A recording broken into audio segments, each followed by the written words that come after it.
You're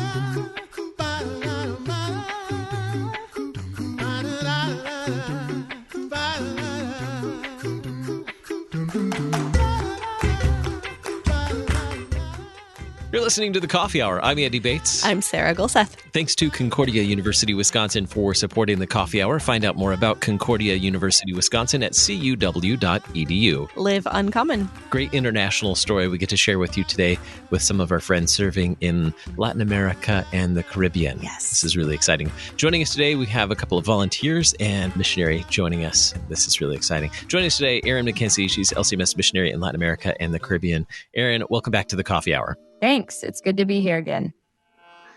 And volunteers. Joleen Cary served as a volunteer in the Dominican Republic. Joleen, welcome to The Coffee Hour. Thank you. And Katy Baetz-Matthews, volunteer in the Dominican Republic as well. Katy, welcome to The Coffee Hour. Thanks so much. So let's start with Erin. Tell us about the work of missionaries in Latin America and the Caribbean. Where and how are missionaries serving in this region? Yeah, so we have over 30, I think, is the number, missionary families serving around our region, anywhere from Mexico to, I think the furthest south we go is Uruguay, possibly. So serving in a wide variety of countries throughout South America, including the Caribbean. And we are every single one of us is centered around kind of a threefold motto of spreading the gospel, planting Lutheran churches, and showing mercy. And that looks different everywhere you go. We have lots of different contexts, but some places our missionaries are working with partner church bodies. Some places we are working really grassroots from the ground up, like doing house churches and that kind of thing. Some places there's lots of work with kids going on. Some places there's sports outreach or English outreach or art outreach. So a real wide variety of things, but really always on about those three things: spreading the gospel, planting Lutheran churches, and showing mercy. That is so great that there is such an active amount of missionaries and all of this great work going on in this region. I know we hear stories about things that are happening in the LAC region all the time. Such great stuff. With all of these missionaries and their families, how are they able to stay connected even though they're so spread out across the region? So, of course, we're thankful for things like the gift of technology that allow us to have meetings and to visit with one another, check in with one another. But WhatsApp and, Zoom and everything is just not the same as coming together in person. And so once a year, we are so blessed that our region, our church body sees fit that we should all come together. So we meet, historically, it's been in the Dominican Republic, and we bring the whole region to one place. So altogether, we're like 120 people or something when you count all the spouses and children.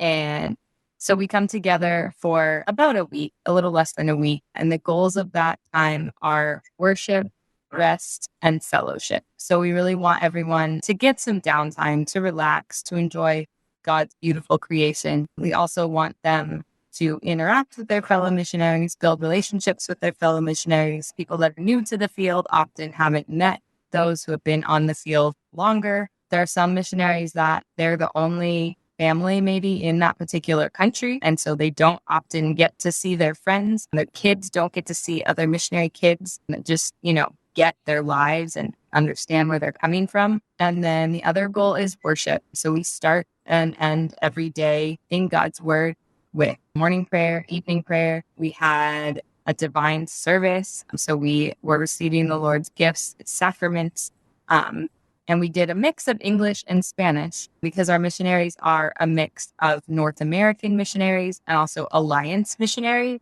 that are called from partner church bodies around the region. So about a third of the people who come to the conference don't have English as their first language. So we did a mix of English and Spanish with the worship services. Some people don't get to worship in English very often. So that's a gift to them as well. So this is a large conference, really, of missionaries and their families gathering together. Yeah. How important is this to the missionaries? How essential is this or critical for them to have this opportunity to gather? It's critical. Studies have shown, missionary retention studies have shown that things like this are critical to keeping people on the field, being able to forge those deep relationships and have those kinds of bonds that last year over year. You really can't do that without coming together. And then those bonds are just so forged and deepened when you're doing things like studying God's word together. So how does then this present an opportunity for others who are not career missionaries in the field? So I mentioned that we were a really big group, which you picked up on, and a lot of that group is Missionary Kids. So we have close to 50 missionary kids in our region, ranging in age from infant all the way up to teenagers. And so in order for their parents to fully engage with those goals of worship, rest, and study, it's really important that we have childcare for them. And not only childcare, but we want them also to be filled with God's word and hearing the good news and receiving his gifts. And so we offer an opportunity for a short-term team to travel to the Dominican Republic and join us at the resort, join us for the conference. They get to worship alongside the missionaries and have conversations with the missionaries and learn about their lives and their work. But their main task is caring for the kids. And it's more than glorified babysitting. They're also leading vacation Bible school for them.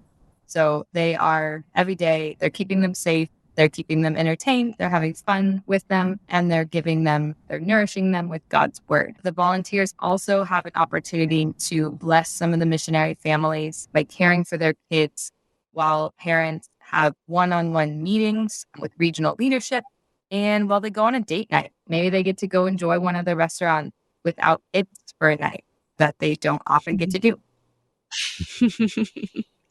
That is such a wonderful opportunity to be able to bring people onto the field and give, like you said, give these missionaries a chance to do some things to really be able to rest and be in God's word for a little while. And this is where Joleen and Katy, you both come in as volunteers with this program. How did you learn about this opportunity to serve? Let's start with Joleen. Looking online on the Lutheran Church Missouri Synod website and short-term missionary opportunities. And I had originally applied to go to Poland, but it just wasn't going to work out. And then this opportunity came up, which I didn't even really know about. So I jumped at the chance to go. And Katy, what about you? Yeah, I was supposed to go on a trip to Puerto Rico in April of 2020. And I learned about that at my church. And our group was in place. We'd had our meetings. We bought our tickets. We were ready to go. And then we all know what happened in April of 2020. So that didn't happen. And so I had been looking for opportunities on how I could get back into it. And this opportunity presented itself. So yes, I jumped at it. So, Katy, you were prepared to go to Puerto Rico in 2020. That obviously didn't happen. What did you do to prepare for that trip? You said you already had your tickets purchased to travel. What else had you been doing to prepare for service in Puerto Rico? Well, we had at my church, we had meetings every week, and we learned where we'd be. We learned about the Neuendorfs. I think that's who they are, who are there. We heard from them, we're so anxious to have you. They shared communication with us, which, we learned about what we were going to do, which I can't remember right now. And we, like I had to do for this one, we read books, we learned about the area. Yeah, it had quite a ramp up to be able to go. And so then what did you need to do to prepare for serving in the Dominican Republic for the conference for Latin America and the Caribbean? Well, I knew it was going to be very different in that it was childcare and not a hammer and nails kind of trip, which Puerto Rico was going to be. But it was and I didn't go with a group from my church. I went as an individual. So I did I read the book on my own, and I read all the materials that Erin and her team sent to me. And I just took it upon myself to try to learn a little bit about the area where we were going to be. I don't speak Spanish or Portuguese, so that did put me at a slight handicap, but but it all worked. Joleen, how about you? What did you do to prepare? I was going to say the team here stateside really has it all laid out of how to prepare step by step. Like Katy said, choosing the book that you're going to read to prepare. And then also they send out devotions. So the devotions for before the trip, and then devotions for on the field, and then after you come home. Then as far as, getting a passport and the ticket and all those things, and they kept track of that, getting traveler's insurance and different things. But I think one of the best things was meeting our other travelers, our other volunteers, because there was 12 of us, and we're from all over the United States. So we had a Zoom call together, and then we had a special website. What's it called? I can't remember. But anyway, that we communicated with each other and made our plans of how we're going to execute this vacation Bible school in a hotel. So there was a lot of preparation, really. Mm-hmm. That's true. And it was all guided. I appreciated that. We're talking with volunteers who recently served in the Dominican Republic for the Latin America and Caribbean Missionary Conference. We have more to learn about their service and more about missionaries serving in Latin America and the Caribbean in just a moment, right here on the Coffee Hour. I'm Andy Baetz. I'm Sarah Gulseth.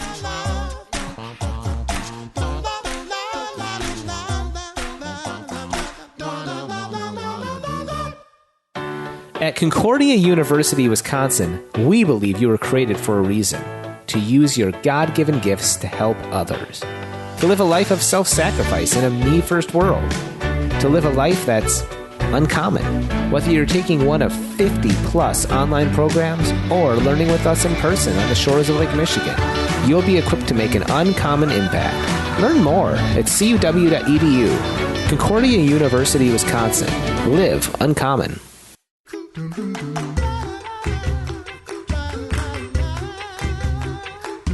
Welcome back to the Coffee Hour. I'm Andy Baetz. I'm Sarah Gulseth. Today we're talking with volunteers who have served in the Dominican Republic with LCMS International Mission, particularly serving children and families during the Latin America and Caribbean Conference for missionaries serving in that region of the world. Our guests today, Joleen, Cary, volunteer, and Katy Baetz-Matthews, volunteer, and Erin Mackenzie, missionary in Latin America and the Caribbean. Now, Joleen, we were talking about how you prepared to go to serve in the Dominican Republic as a volunteer. What did you know about the culture? What did you know? Did you know anything about the cultures and the culture in which you'd be staying, or the cultures where the missionaries had been serving? Did you know anything about this part of the world before this trip? I do know a little bit. I spent 5 weeks in Peru, and so I have an idea of South American country or Latin American country, Spanish-speaking country.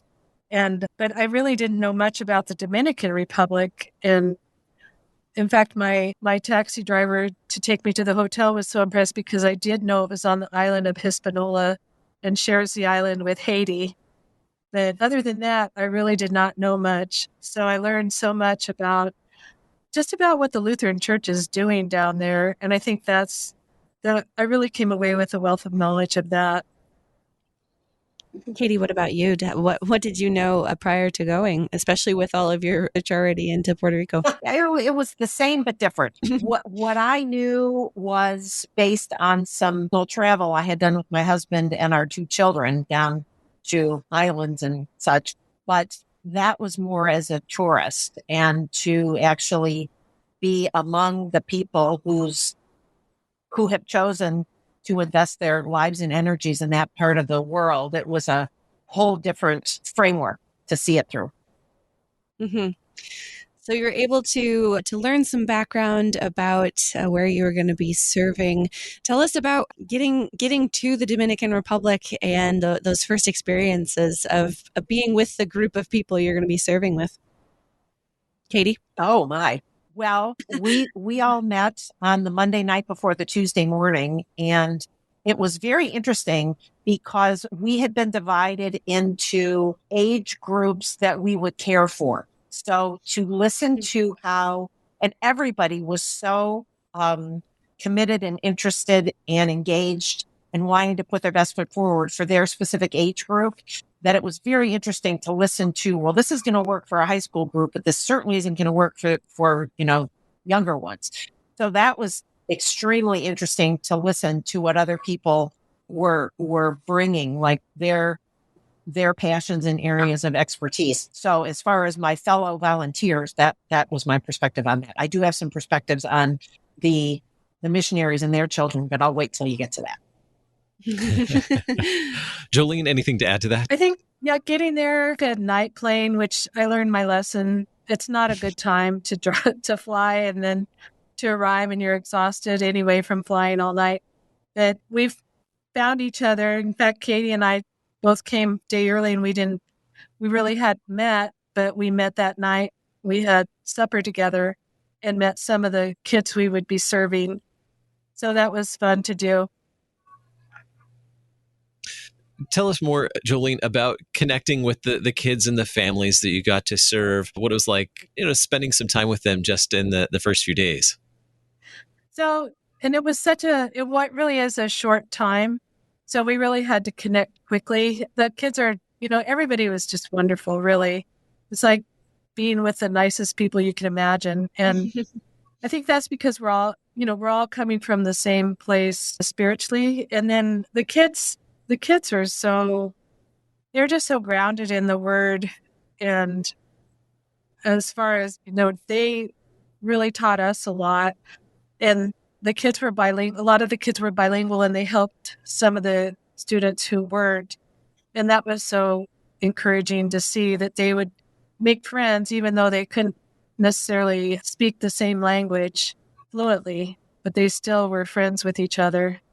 So we all made friends pretty fast.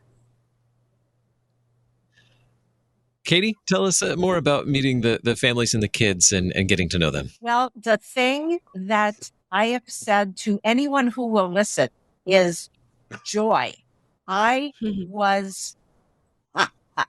hope I never forget how amazing that was. The joy of the children and the missionaries was contagious. And in the church services, the loudest voices were the children every time. And it was so wonderful to see that and to hear that. And when I would talk to my group was 3 to 6 year olds, so they didn't have career aspirations just yet. But when I would talk to the older children of missionaries, I don't know of one who I talked to who wasn't interested in going into missionary work themselves. But the thing that was wonderful to me was that they each made it their own. Like I talked to a young lady who was interested she was an artist and she knew a lot about web design. And she said, well, I want to take this and help with communication for wherever I'll be stationed, and other people. Oh, and I want to bring more music to it. And it wasn't just the line of, yep, I want to be a missionary too. It was, here's what I want to do with it. And they were just endlessly enthusiastic and committed to it. It was amazing. That is so cool. So how were you able to serve during the time that you were there? Tell us about the vacation Bible school that you were able to do with the kids, Katy. Well, we sort of had to pivot a little bit because I had 3 in my group and we had it all set up, 3 to 6 year olds. We had a whole plan on talking about the different continents and different food and customs and people and animals. However, most of our kids were on the 3-year-olds, lean toward the 3-year-old side rather than the 6-year-old side. So we had to scale everything way back for most of our kids. And unfortunately, there wasn't as much of that kind of sharing as we thought there would be, but there was plenty of joy. There were plenty of stickers. There were plenty of crafts. We came loaded with crafts for them to make.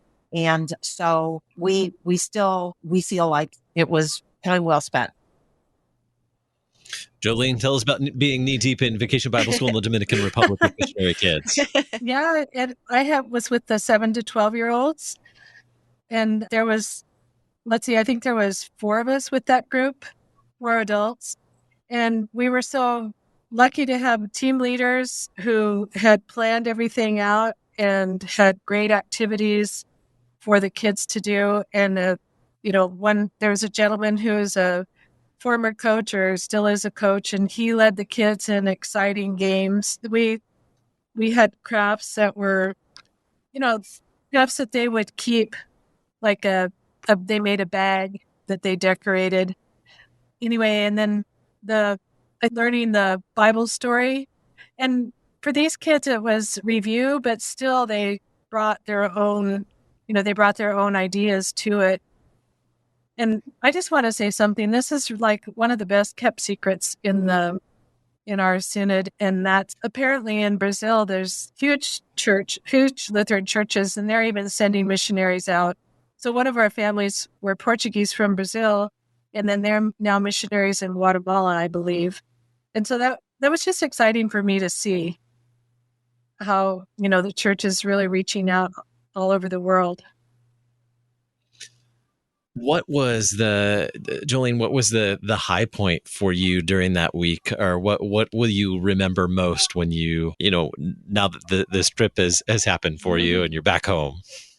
I think, there's the services were really the high point. And then also, I believe they dedicated the Spanish Lutheran hymnal.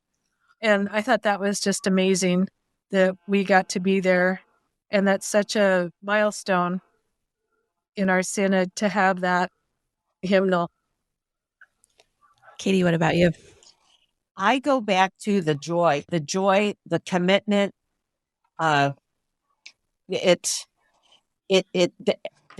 The people, the missionaries and their families were all in, 1,000%. And it was very humbling at times to see all the choices they've made and all the things they're doing. It was amazing. And I have to say, I thought this is what Joleen was going to say. This whole experience for volunteers, it's a well-oiled machine. Erin and her team, and they know what to do. They know how to ramp up the volunteers. It's a lot. It's a lot of forms and everything, but they hand it out or they email us as time goes on. Okay, this week you're going to get 5 things to do. Next week you're going to get 6. But it's very doable. I would recommend it to everybody. It's really a well-oiled machine. So, Erin, what are the opportunities coming up for short-term teams, including maybe this opportunity again next summer? Yeah, the best place to go to find out, because this is a constantly moving target, is lcms.org/serve-now. And there's a database that's continually updated. We're always adding new opportunities and also taking opportunities down as they get filled. But you can go there to find out how you can serve for any length of time anywhere in the world. And this is available for 2023 already. If you've been inspired by Katy's and Joleen's stories and experiences, we are already openly recruiting for the 2023 Regional Conference Missionary Kid Program Team.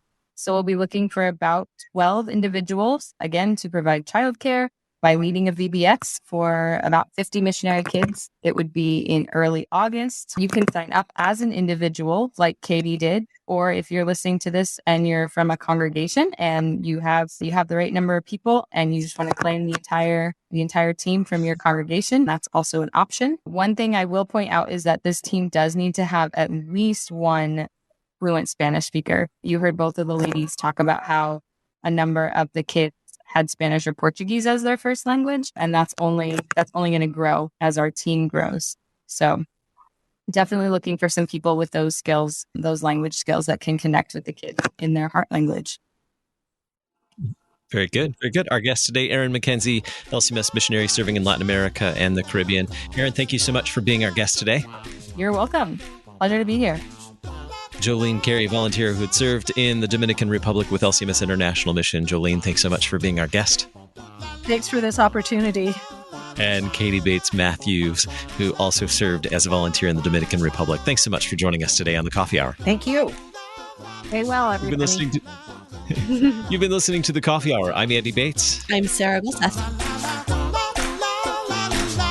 The Coffee Hour with Andy and Sarah is a production of KFUO. To support the Coffee Hour and KFUO Radio, visit KFUO.org. You can also text KFUO to 41444 or send an email to gifts@kfuo.org. And you can call us at 800-844-0524. KFUO. Christ for you, anytime, anywhere.